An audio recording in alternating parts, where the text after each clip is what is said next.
이런 곳이 아직도 있었네. 그 말을 하고 나서야 내 목소리가 얼마나 낯선지 깨달았습니다. 도심 외곽의 오래된 모텔, 벽지는 습기를 먹어 누렇게 변했고 틈 사이로 스며든 가로등 불빛이 방 안을 희미하게 물들이고 있었습니다. 어딘가 오래된 사진 속에 들어와 있는 기분이었죠. 나는 그 방에 며칠째 머물고 있었습니다. 시한부 선고를 받은 후 집으로 돌아갈 용기가 나지 않았습니다. 아무도 모르는 곳에서 조용히 사라지고 싶었으니까요. 방 안에는 윙윙거리는 냉장고 소리, 물방울이 떨어지는 욕실의 규칙적인 리듬, 그리고 간혹 벽을 타고 지나가는 바람의 숨소리 뿐이었습니다. 그 소리들이 어쩐지 위로처럼 느껴졌습니다. 살아있다는 게 이렇게 적막한 일이라면 조용히 사라지는 것도 나쁘지 않겠다고 생각했습니다. 그날 밤 처음으로 비가 내렸습니다. 유리창을 때리는 빗소리가 오히려 더 선명하게 나를 깨웠습니다. 나는 문득 커튼을 젖혔습니다. 가로등 아래로 흐르는 빗줄기가 마치 오래된 필름처럼 반짝였죠. 그때 문 밖에서 조심스러운 발소리가 들렸습니다. 혹시 우산 좀 빌릴 수 있을까요? 낯선 목소리였습니다. 문을 열자 젖은 머리칼을 손으로 쓸어내리며 서 있는 한 소녀가 있었습니다. 16, 아니 17쯤 되어 보였죠. 후드티는 젖어 어깨에 달라붙어 있었고 운동화는 흙탕물로 얼룩져 있었습니다. 나는 말없이 방 안을 둘러봤습니다. 우산 같은 건 당연히 없었습니다. 그 대신 수건 하나를 내밀었습니다. 그 소녀가 수건을 받으며 살짝 웃었습니다. 감사해요. 갑자기 비가 쏟아져서. 그 말에 나는 미소를 지으려 했지만 입가가 잘 움직이지 않았습니다. 오랜만에 누군가와 대화를 나누는 순간이었죠. 아줌마 여기 혼자 사세요? 그 질문은 단순했지만 너무 깊었습니다. 나는 대답 대신 창밖으로 시선을 돌렸습니다. 비는 여전히 내리고 있었고 그 빗소리가 내 침묵을 대신해 주길 바랐습니다. 저는요, 그냥 걷다가 여기까지 왔어요. 엄마랑 싸웠거든요. 아무 데나 들어오고 싶었어요. 그녀의 목소리는 얇았지만 단단했습니다. 나는 그 목소리를 듣는 동안 이상하게도 내 옛 목소리가 떠올랐습니다. 17살의 나도 어쩌면 저렇게 말했을지 모릅니다. 무언가를 잃기도 전에 세상에 지쳐버린 얼굴로. 미나 나중에 알게 된 이름이었지만 그녀는 처음부터 자신이 이 공간의 주인처럼 자연스러웠습니다. 낡은 침대에 앉아 물기를 털고 탁자 위에 종이컵을 만지작거렸죠. 아줌마는 지금 행복해요? 그 질문은 너무 단순해서 너무 아팠습니다. 대답 대신 나는 미소만 지었습니다. 그 미소 속에 담긴 의미를 소녀는 알 리가 없었죠. 하지만 그 애는 잠시 나를 바라보더니 고개를 끄덕였습니다. 그럴 것 같아요. 행복해 보이지 않아요. 나는 그 말에 잠시 숨이 막혔습니다. 무표정하게 던진 그 한마디가 오히려 내 마음속의 잔잔한 물결을 크게 흔들어 놨습니다. 너는 행복하니? 글쎄요, 잘 모르겠어요. 근데 가끔은 행복한 척을 하면 진짜 행복해지는 것 같아요. 나는 그 대답이 낯설면서도 묘하게 반가웠습니다. 행복한 척이라니 얼마나 오래 그걸 잊고 살았던가. 미나는 갑자기 창문을 열었습니다. 빗물이 몇 방울 바람에 실려 방 안으로 들어왔습니다. 그녀는 그 물방울을 손끝으로 받아내며 말했습니다. 저는요, 비가 좋아요. 나는 고개를 돌려 그녀를 바라봤습니다. 왜? 라고 지그시 물었습니다.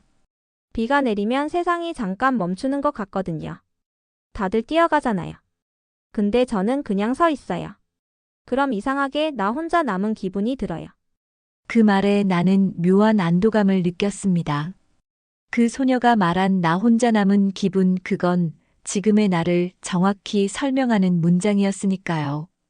밤은 그렇게 길게 이어졌습니다. 미나는 자꾸만 말을 걸었고 나는 짧게만 대답했습니다. 그럼에도 불구하고 이상하게 그 시간은 따뜻했습니다. 세상으로부터 잠시 벗어난 사람 둘이 같은 고요 속에 있었으니까요. 비는 다음 날 새벽까지 내렸습니다. 미나는 창가에 앉아 밖을 바라보다가 내게 물었습니다. 아줌마 여기서 뭐해요? 그냥 쉬는 중이야. 사실 쉬는 중이라는 말은 거짓이었습니다. 나는 끝내려는 중이었으니까요. 그런데 그 말을 입 밖으로 꺼내면 모든 게 너무 생생해질 것 같아 나는 그저 담담하게 거짓을 택했습니다. 미나는 내 표정을 가만히 바라보다가 작은 웃음을 지었습니다. 쉬는 거면 다행이네요. 요즘 다들 너무 바쁘잖아요. 그 단순한 말이 왠지 내게 구원의 말처럼 들렸습니다. 쉬는 것처럼 보이는 사람이 된 기분이었달까요? 그날 오후 미나는 다시 나갔다 돌아왔습니다. 편의점 비닐봉지 안에는 삼각김밥과 커피, 그리고 작은 초콜릿이 있었습니다. 아줌마가요 비 오는 날엔 단 게 좋대요. 나는 그 봉지를 받아들며 잠시 멍하니 그녀를 바라봤습니다. 그 사소한 행동이 이상하리만큼 마음에 남았습니다. 마치 오래전 누군가에게서 받았던 배려를 지금 다시 돌려받은 듯한 기분이었죠. 미나는 소파에 몸을 웅크리고 앉았습니다. 아줌마 저는요 어른이 되는 게 무서워요.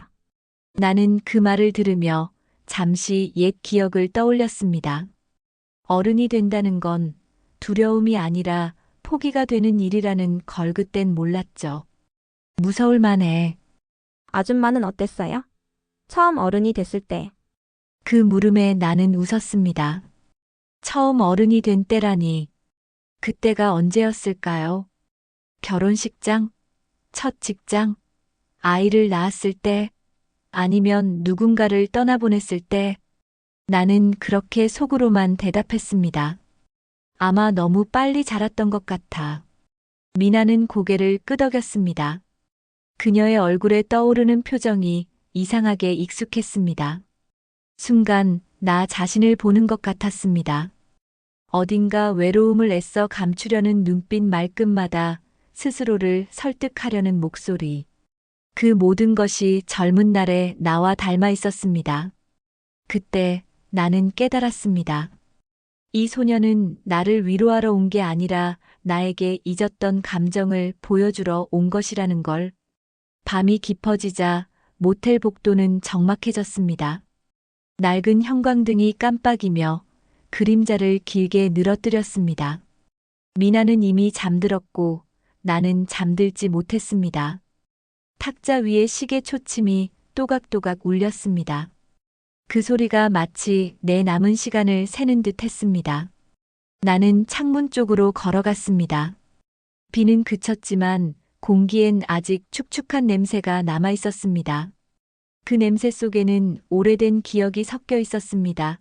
어린 시절, 시골집 처마 밑에서 비를 피하던 나. 그때 내 옆에는 분명 누군가가 있었던 것 같습니다.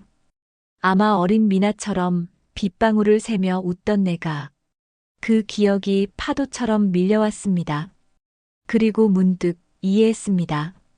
미나가 나를 바라볼 때 그 눈빛이 왜 그토록 따뜻했는지를. 그건 타인이 주는 연민이 아니라 내가 오래전 나 자신에게 건네지 못했던 시선이었습니다. 나는 손끝으로 유리창을 쓸었습니다. 거기에 희미하게 비친 내 얼굴 위로 미나의 모습이 겹쳐 보였습니다. 그래, 너였구나. 그 말을 속으로 중얼거렸습니다. 아침이 오지 않을 것처럼 길었던 밤이 유리창 너머로 희미하게 풀리고 있었다. 비는 그쳤지만 공기 속에는 여전히 젖은 냄새가 남아 있었다. 나는 창문을 조금 열고 손끝을 내밀었다. 서늘하고 부드러운 바람이 스치며 내 손등 위로 스며들었다. 살아있다는 감각이 낯설 만큼 생생했다.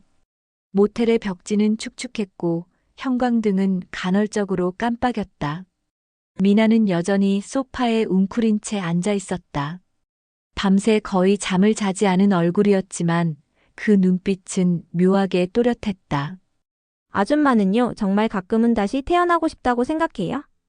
그 물음은 부드러웠지만 내 마음 깊은 곳에 오래된 문을 두드렸다. 나는 잠시 숨을 고른 뒤 대답 대신 창밖을 바라보았다.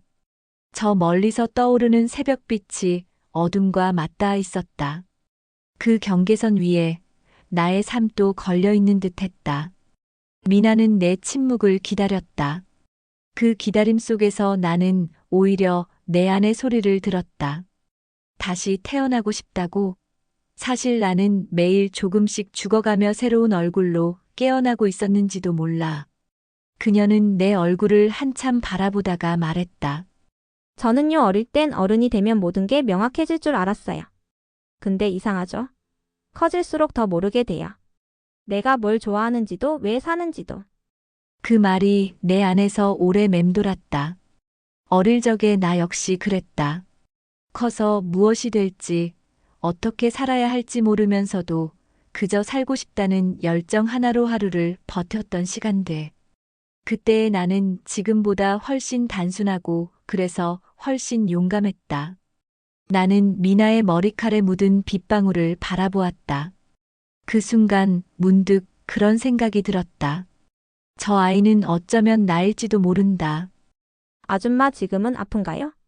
그 질문은 너무 조용해서 마치 내 심장이 그 소리를 따라 멈춘 것 같았다. 나는 답하지 못했다. 아니, 답을 하고 싶지 않았다.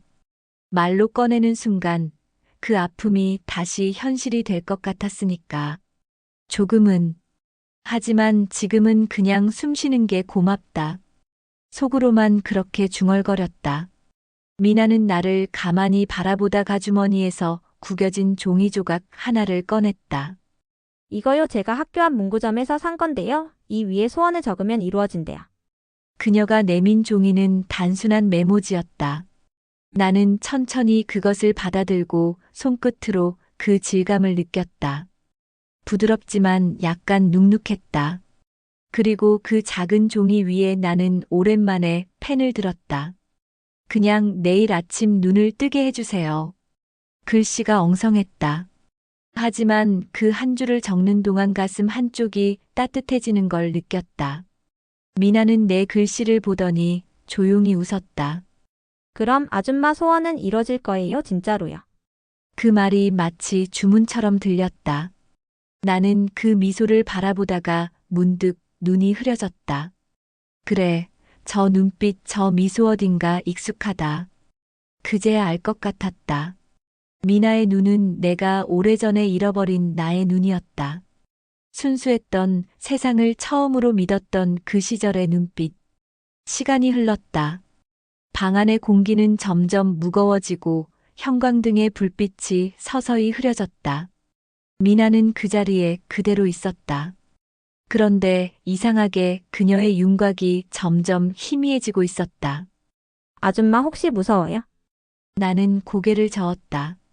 아니, 이상하게도 무섭지 않아. 오히려 이 고요함이 편하다. 그녀는 미소 지으며 말했다. 그럼 괜찮아요, 이제 곧 아침이니까. 그 순간 세상이 천천히 멀어졌다. 소리가 사라지고 냄새가 사라지고 빛이 하나의 선으로 모여들었다. 그 빛 속에서 나는 무언가를 본 것 같았다. 어린 소녀. 빛 속에서 웃고 있던 단발머리의 아이. 그 아이가 나를 향해 손을 흔들었다. 그 손끝에서 눈부신 빛이 번졌다. 그리고 모든 것이 흰색으로 바뀌었다. 눈을 떴을 때 창밖은 이미 환했다. 모텔 방은 조용했고 미나의 흔적은 어디에도 없었다. 테이블 위에는 그 종이 한 장만이 남아 있었다. 그냥 내일 아침 눈을 뜨게 해주세요. 나는 종이를 들고 한참을 바라보았다. 눈시울이 뜨거워졌다. 그리고 천천히, 아주 천천히 웃었다. 이뤄졌네, 내 소원. 창문을 열자 새벽 공기가 방 안으로 밀려들었다. 멀리서 까치 울음소리가 들렸다. 햇살이 내 얼굴 위로 내려앉았다. 살아있다는 것이 이토록 부드럽게 스며드는 순간이 있을까? 나는 고요히 속삭였다. 고마워. 그 말들이 입안에서 맴돌았다. 그러자 문득 깨달았다. 그건 누군가의 이름이 아니라 내 안에서 아주 오래전부터 나를 부르던 목소리였다. 미나비처럼 스쳐간 나의 이름. 나는 그때 비로소 알았다. 삶은 끝나는 게 아니라 다만 다른 형태로 이어질 뿐이라는 걸. 그렇게 나는 조용히 눈을 감았다. 희미한 웃음이 입가에 남았다. 그리고 아주 작고 부드러운 숨결이 새벽 공기 속으로 흩어졌다. 그날 아침 세상은 아무 일도 없었다는 듯 밝았다. 하지만 내 안에서는 오래 잠들었던 나의 아이 가작게 웃고 있었다.